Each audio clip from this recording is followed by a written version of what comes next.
Welcome to Penrose Learning, where we make understanding easy. You start by grounding yourself on an ESD mat and removing silicone tips. This prevents static damage. Use a PH00 screwdriver to remove visible screws, then insert a thin spudger in the seam and gently pry the housing apart. Once done, lift the lid slowly to avoid ribbon cables.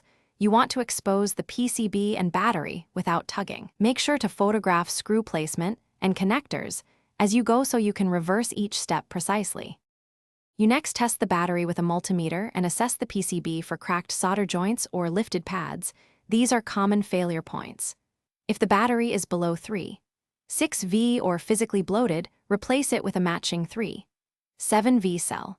Once components are identified, apply rosin flux and use a 2-3 mm tip soldering iron to reflow cold joints.